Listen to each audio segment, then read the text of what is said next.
Okay, we are picking up on Yoram Abayz. We are 1, 2, 3. We are 4 lines from before where it starts to get wide on Yoram Abayz. So now for the next, I think literally it's going to be for like at least the next 3 weeks almost probably, maybe more. We're going to be doing Agadata Gemara, which is going to talk about all about the Psukim in the Megillah and things that relate to Purim from the Megillah. So the Gemara says, sorry, where am I? Okay. Gemara says, so we start off the Megillah, we say it wasn't the days of Achashverosh. So what does it mean? That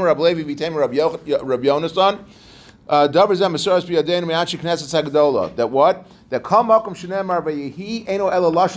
any time that it says Vayihi, it means that something bad is about to be happening. Something painful is going to happen.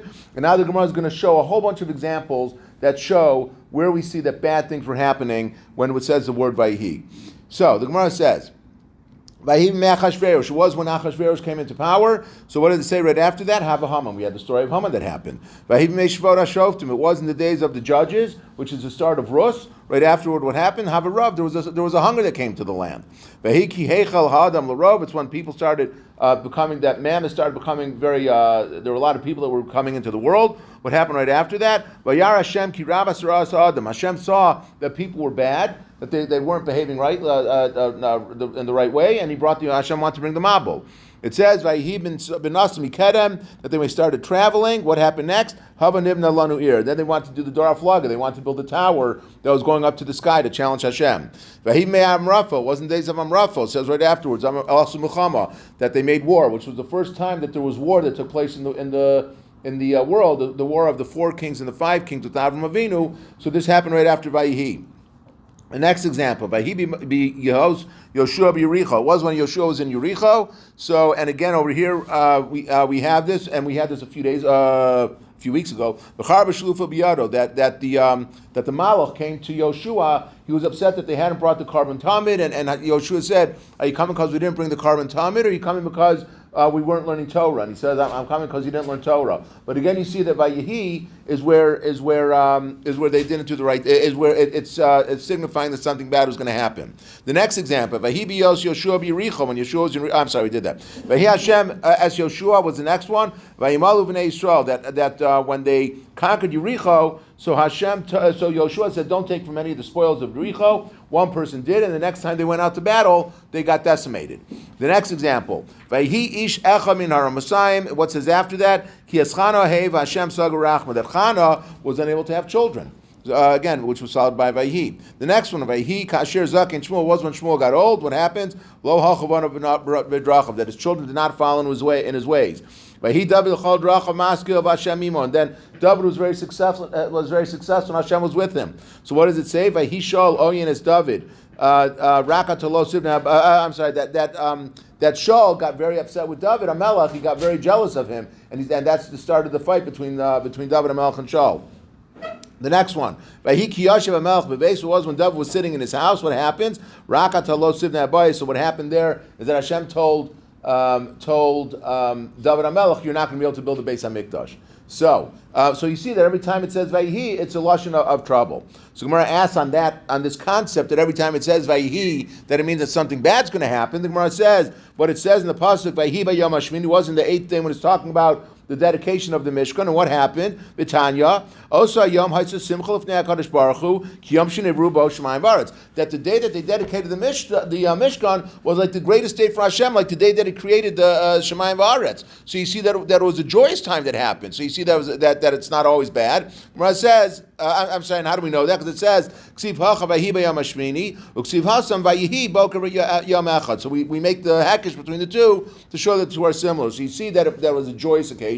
My answer is Hashachim Nadav Aviyu, that even though there was great joy when the Mishkan was being dedicated, but that was also the day that Nadav Aviyu died, which was a great tragedy. So you see that bad things do happen. So Gemara says again to further show that Vayihi can be something good also. It says it was after 480 years after they left, after the Jews left Mitzrayim. And what did it say? I'm sorry. And and what happened after that? Then they built the Beis Hamikdash. That was a very joyous occasion. It was something good that happened. The next example of something good, right? Yaakov is Rachel. That you see that when Yaakov saw Rachel, it was very good because he fell in love with Rachel and he was able to, and he ended up marrying her. It says it says that it was good, Vayihi, and then in Bereshis we say that it was light in the day on the first day. You even use the word tov. Yeah. Oh, yes. Yes, and I think Raj that says Tov also. So you see, well, the Gemara is going to say more than that. It was on the second day and the third day. Yes, and in all the it says and there's even not Tov. In this one, it's even more, meaning that there are other times also where it says Vayihi. It's just like the Gemara is not going to list out all the examples, but you see that there's many examples where Vayihi meant something good. So why do you say that it's a cloud that we know that when there's a rule that whenever it says Vayihi means something bad? So Ravashi says Kol Vayihi Ika Hachi Vika Hachi. When it says just Vayihi by itself, so sometimes it means good and sometimes it means bad. Vayihi Bimei Eino Ela Lashon Tzar. But when it says it was in the days, then it only means bad things. I heard from, I think it was Rabbi Rosner said it, but I don't remember who he said it from. I never remember who they said it from. But he says, what's the problem when you say Vayihi Bimei? Why does that make something bad? He says because Vayihi is taking, you're taking the future, because Vahaya means the future. Vahaya im Shemon, it will be that you're going to be listening, that means the future.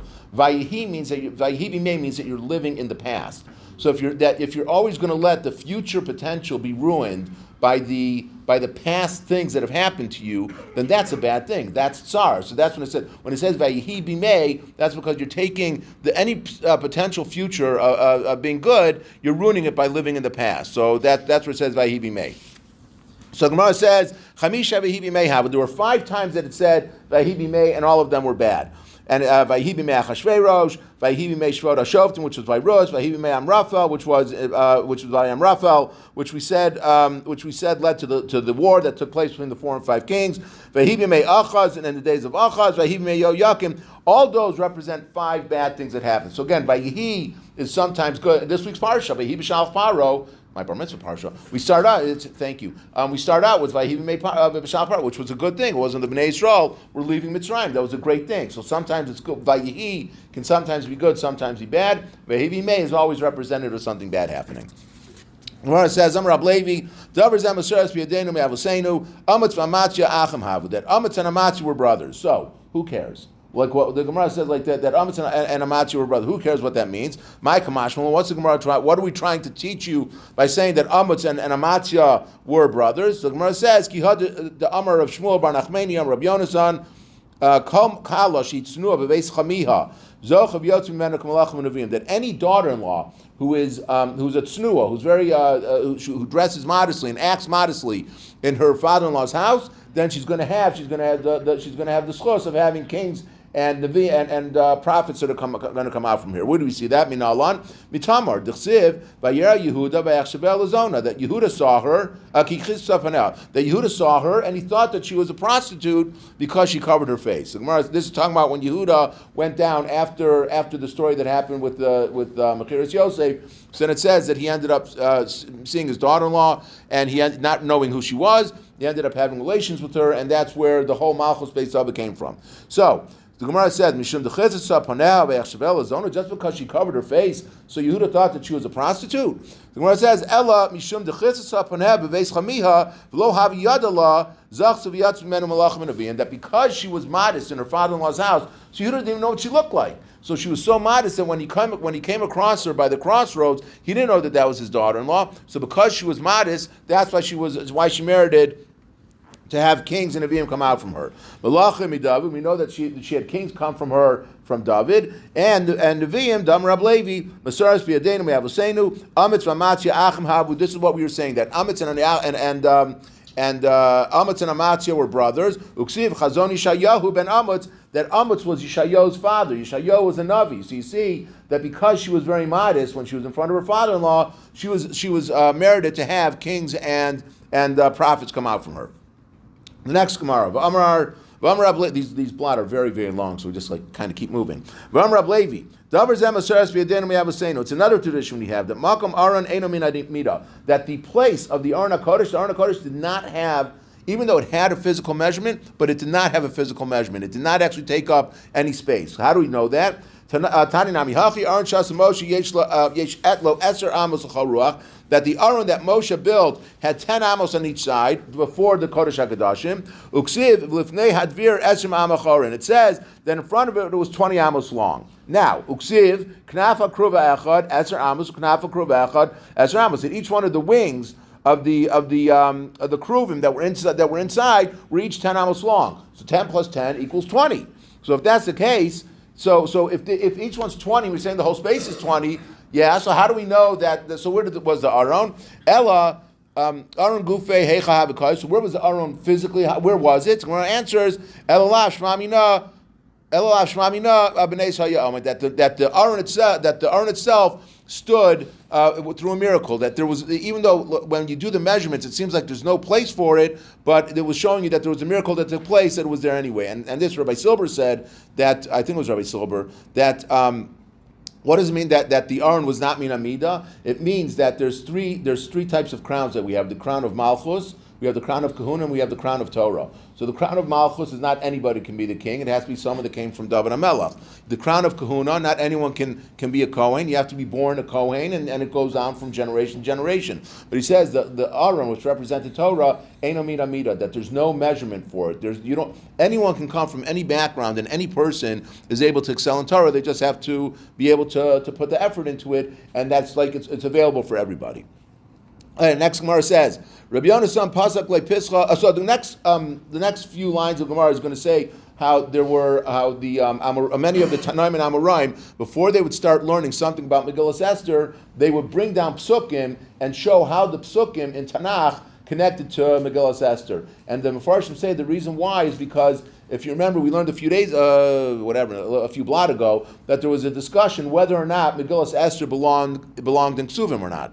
Right? She wanted it to be in there. There was a whole discussion what should be or not. So a lot of times the Tanaim and Amoraim, before they would start a shir about Esther, they would show psukim that would show how it was connected to Tanakh to show that it belonged in there.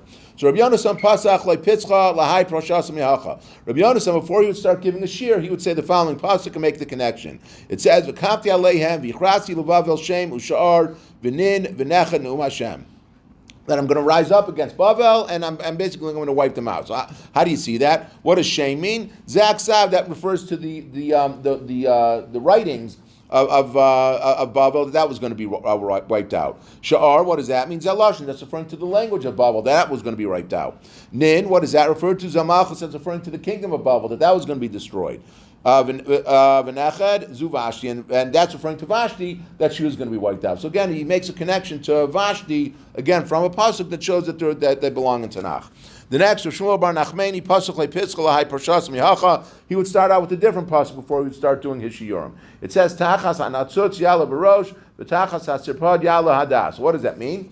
The tachas hanatzutz, what does it mean? That instead of the thorn, tachas Haman, harasha shasa atzma avodah zarah. That instead of Haman, who made himself into an avodah zarah, because again, he wanted everyone to bow down to him, so he was replaced with, and that represents avodah zarah. V'chal hana atzutzim v'chal hana holalim. So Yala v'rosh, that instead you're going to get a cypress. What was that? Zem Mordechai shenikra rosh l'chol absam, that Mordechai was considered to be the head for all. He was considered to be like the finest of all of the basam, all the spices that you have there. Shenamar va'ata kach l'cha basam im rosh mar durar.